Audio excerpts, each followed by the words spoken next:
నమస్తే అండి. ఈరోజు మనము బయోడేటాస్ కోసం సీవీస్ కోసం మాట్లాడుకుందాం.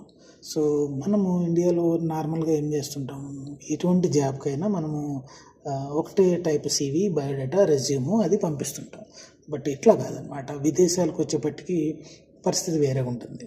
సీవీ, రెజ్యూము అంటే తెలుగులో అర్థం కావడం కోసం చెప్తున్నాను. ఇంకా బయోడేటా ఇది ఏ దేశానికి ఏ రకమైన సీవీ మీరు పంపించాలి, ఏ రకమైన కవరింగ్ లెటర్ మీరు పంపించాలి అనేది మీరు ఒకసారి గూగుల్లో చెక్ చేయండి. సో గూగుల్లో చెక్ చేయడం వల్ల ఏంటంటే మీరు అనుకుందాం మీరు యూరోప్ ట్రై చేస్తున్నారు, దానికి యూరోపాస్ అనే సీవీ కావాలి, ఆ టైప్ ఫార్మాటే మీరు పంపించాలి. అదనంగా కవరింగ్ లెటర్ పంపించాలి. అలాగే న్యూజిలాండ్, ఆస్ట్రేలియా అనుకోండి, ఆ దేశానికి ఎటువంటి ఫార్మాట్ ఉందో గూగుల్లో చెక్ చేసి ఆ టైపు సీవీ మీరు ప్రిపేర్ చేసి పంపించండి. ఫ్రీగా మీకు టిప్స్ దొరుకుతాయి, ఫార్మాట్స్ దొరుకుతాయి గూగుల్లో. ఇవన్నీ చూడండి. మీరు సీవీతో పాటు ఎప్పుడైతే మీ కవరింగ్ లెటర్ పంపిస్తున్నారో అది మీకు సపోర్ట్ అవుతుంది. వాళ్ళు అడిగినప్పుడు సీవీ మాత్రమే పంపించాలి, దానికి సంబంధించిన అటాచ్మెంట్స్ అన్నీ పంపించాల్సిన పని లేదు.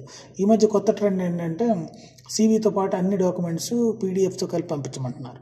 బట్ మళ్ళీ ఇప్పుడు అది చేంజ్ అయ్యి ఓన్లీ సీవీ పంపించమంటున్నారు. వన్స్ సీవీ వాళ్ళకి రికగ్నైజ్ అయ్యి మీ ప్రొఫైలు, మీ ఎడ్యుకేషన్, మీ క్వాలిఫికేషన్ వాళ్ళకి సూటబుల్ అవుతుంది అనుకున్నప్పుడు మాత్రమే వాళ్ళు మీ remaining education and experience documents లేదా ట్రైనింగ్ డాక్యుమెంట్స్ ఇవన్నీ అడుగుతారు, పాస్పోర్టు ఇవన్నీ అడుగుతారు.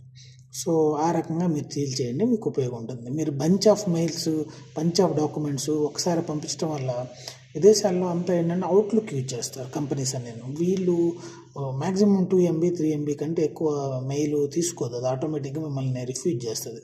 అందువల్ల జస్ట్ సీవీ, కవరింగ్ లెటర్ మాత్రం పంపించండి, మీకు ఉపయోగం ఉంటుంది, వాళ్ళకి రీచ్ అవుతుంది. Thank you.